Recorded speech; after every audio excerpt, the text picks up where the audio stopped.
सत्संग का उद्देश्य है कि कुछ ज्ञान की चर्चा लोग सुने, जिससे जीवन में अमूलचूल परिवर्तन हो, उसका लोक परलोक दोनों संवरे।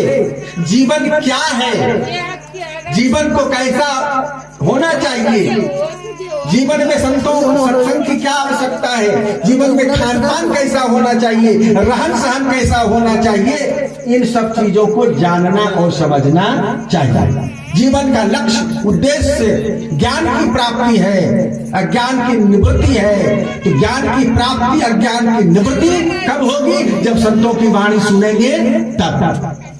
जब तक प्रवचन नहीं सुनेंगे, जब तक उपदेश नहीं सुनेंगे संत महात्माओं के मुखारविंद से, तब तक यह परिवर्तन संभव नहीं है। आज संतों के प्रति, सत्संग के प्रति लोगों में उदासीनता हो गई है। यही परिणाम है कि आज समाज भ्रष्ट होता जा रहा है, लोगों का खान पान खराब होता जा रहा है, रहन सहन खराब होता जा रहा है, विचार खराब होता जा रहा है, विवेक बढ़ता जा रहा है, चोरी डकैती बढ़ती जा रही है, बलात्कार और गलत काम जो है समाज में बढ़ता चला जा रहा है। सत्संग नहीं होने के कारण, संतों की वाणी कथा प्रवचन नहीं सुनने के कारण ऐसा हो रहा है। तो दिन रात तो भर वही उसी संग में रहता है। और आजकल तो और मोबाइल निकल गया है, दिन रात मोबाइल भजन होता है, जिस भजन से कोई मतलब नहीं।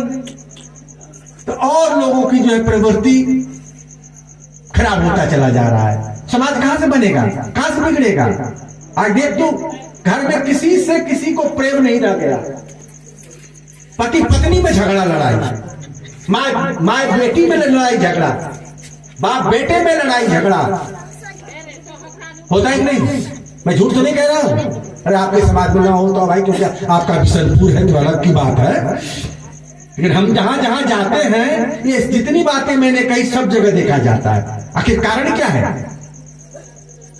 एक माँ अपनी, एक गरीब माँ अपने 5 बेटों को पाल लेती है, पालती है नहीं, एक झोपड़ी में सभी का समावेश कर लेती है, लेकिन 5 बेटा, 5 बंगला बना लिया, महल बना लिया, लेकिन एक बूढ़ी मां का वहां समावेश नहीं हो सकता। और उसको कहां भेजता है? वृद्धाश्रम। ये आज ये वृद्धाश्रम की एक परंपरा चल गई। 5 बेटे मिलकर भी एक मां का भरण पोषण नहीं कर पाता। ये विडंबना नहीं है तो और क्या है? समाज कहां जा रहा है, हमारा परिवार कहां जा रहा है? सोचने वाली बात है। जिस मां ने 9 महीने तक गर्भ में रखा, जन्म दी, प्रसव पीड़ा को सही, वो तो मां ही जानती है कि बालक के जन्म के समय क्या पीड़ा होती है। उसका अनुभव पुरुष को तो नहीं हो सकता। एक मां अपने बेटे को जन्म देने में अपनी सुंदरता खो देती है, वही बेटा एक सुंदर बीवी पाने के लिए मां को खो देती है। नहीं, आज ये सोच हो गया है ना, मां छूट जाए तो छूट जाए, बीवी ना छूटनी चाहिए। और ऐसा नहीं, ऐसी बुद्धि हो कि मां का भी समावेश करे और पत्नी का भी समावेश करे। नहीं, एक तरफा मां छूट जाए तो छूट जाए, तो बुद्धि हो गई, इससे अब क्या लेना देना है? जो लेना था सो ले लिया, पालन पोषण हो गया, पढ़ लिख लिए, नौकरी सर्विस हो गई, खेत खलिहान, जमीन मकान दुकान, ये सब तो अब हमारा ही। उसको तो अभी तो जल्दी मर जाए तो ठीक है। बूढ़े माँ बाप के मरने का इंतजार करता है, सेवा नहीं करता, करना नहीं चाहता। ये किसकी देन है? ये सत्संग में नहीं जाने की देन है। गांव घर में सत्संग नहीं होने का प्रभाव है, क्योंकि संत महापुरुषों के मुखारविंद से ही ये सब वाणी सुनने को मिलेगी कि किस तरह से जीना चाहिए, तुम्हारे जीवन का लक्ष्य क्या है, तुम हो कौन, इस शरीर में तुम्हारी क्या लागत है, बताओ। इस शरीर में, मेरे इस शरीर में हमारा क्या लागत है? शरीर किसने दिया है? माता पिता ने। माता पिता ने दिया है ना, उन्हीं के मटेरियल से बना है ना, उन्होंने ही तो पाल पोस कर इसको तैयार किया है ना, अपने पसीने की कमाई लगा लगा करके हमको पाल पोस कर इतना बड़ा किया है। और कितनी भी सेवा कर लें, पिता माता पिता के पसीने की एक बूंद का कर्जा हम नहीं चुका सकते। माता पिता की कर्जा हम कितना भी सेवा कर लें, अपने शरीर के चमड़े की जूती बना करके यदि माँ बाप को पहना दे तो भी कर्जा कभी मिटेगा जी। ये शरीर किसका है जो तुम चमड़ी का जूता बना पहना रहे हो? तुम्हारा है? शरीर तो उसी का है। इस शरीर से कमा कर कितना भी तुम माता पिता की सेवा कर दो, उसका कर्जा तुमसे कभी चुकने वाला नहीं है, क्योंकि यह शरीर उन्हीं का है। जो ज्ञान है तुम्हारे पास, जो बुद्धि विवेक विचार है, जो विद्या है, वो तुम्हारी है। वो भी तो गुरु ने दिया है, शिक्षक ने दिया है। नहीं, किसने दिया? गुरु ने दिया। जो ज्ञान शरीर तुम्हारे माता पिता ने दिया, ज्ञान तुम्हारे गुरु ने दिया। बताओ तुम्हारा है क्या? यदि यह शरीर नहीं रहता और ज्ञान नहीं रहता तो धन कमाता क्या? तो धन किसका हुआ? शरीर का ना। शरीर से धन कमाया, बुद्धि से धन कमाया, तो धन तो शरीर का, बुद्धि का। तुम्हारा है क्या? जिस दिन इस चीज को समझ लोगे कि मेरा कुछ नहीं है, मेरा मुझ में कुछ नहीं, जो कुछ है सो तोर, तेरा तुझको सौंपता, क्या लागत है मोर। माता पिता गुरु की देन है। इसलिए हमारे भारतीय मनुष्यों ने कहा मातृदेवो भव, पितृदेवो भव, आचार्य देवो भव। ये माता पिता गुरु ही हमारे देव हैं।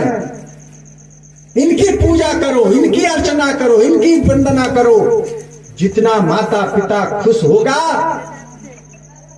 प्रसन्न होंगे, उतना ही तुम जीवन में फलोगे फूलोगे। गुरु ने ज्ञान, गुरु से ज्ञान और पिता से संघर्ष और माता से संस्कार ले लो। बाकी तो सारी दुनिया वाला सिखा ही देगा तुमको। दुनिया वाला सारा प्रपंच आपको सिखा देगा, लेकिन ज्ञान यदि लेना है तो गुरु के पास जाना पड़ेगा। तत्व विज्ञानार्थम सद्गुरु मेवाहि गच्छेत्। यदि ज्ञान प्राप्त करना चाहते हो तो सद्गुरु के शरण में जाओ। सद्गुरु शरणम गच्छ, सद्गुरु के शरण में जाओ। और संघर्ष सीखना हो कि जीवन में कैसे संघर्ष होता है, मेरे पिता ने कैसे संघर्ष करके यहां तक पहुंचा है, तो पिता से सीखो। पिता से कंधा मिलाकर चलना सीखो, तब जीवन में संघर्ष कर सकते हो। नहीं तो थोड़ी समस्याएं आएगी, परेशानियां बढ़ेगी और बस दांत चिहाड़ दोगे। इसलिए संघर्ष करना पिता के साथ रह करके सीखो, माता के साथ रह के संस्कार सीखो। अब जो माता ही संस्कारहीन हो तो बेटा को क्या संस्कार देगा? माता को भी संस्कारी होना चाहिए। जो स्वयं कुटनी है, बच्चे को क्या सिखाएगी? जो स्वयं कहती है कि जो फलाना खेतों से एक मुट्ठी चना उखाड़ी के लाया, सधे बने में गद्दा। जो मां स्वयं चोरी करने के लिए कहे, स्वयं गाली दे, अपने पति को गाली दे, बेटा के सामने है उसके बाप को गाली दे, तो बेटा क्या सीखेगा? जो अपनी सास को गाली दे बेटे के सामने, वो क्या सीखेगा? संस्कार तो माता दे सकती है, माता ही देती है, प्रथम शिक्षिका। माँ जो है वो प्रथम शिक्षिका है। घर जो है वो प्रथम पाठशाला है, स्कूल है। और प्रथम पाठशाला और प्रथम शिक्षिका का ही आचरण ठीक ना हो, खान पान ठीक ना हो, रहनी गहनी ठीक नहीं हो, बोली विचार ठीक नहीं हो, तो बच्चों को क्या संस्कार देंगे। इसलिए माता पिता को भी संस्कारी बनकर के रहना है, और वही माता पिता संस्कारी बनकर के रह सकते हैं जो कभी सत्संग में जाते हैं, जो संत गुरु का संग करते हैं, जो संत ग्रंथों का स्वाध्याय करते हैं, चिंतन और मनन करते हैं। वही माता पिता स्वयं संस्कारी बनते हैं और अपने बच्चों को भी संस्कारी बनाते हैं। संस्कारी माता पिता और संस्कारी बच्चे जिस घर में होते हैं उस घर में ही खुशियां रहती है, सुख रहता है, शांति रहती है, आनंद रहता है।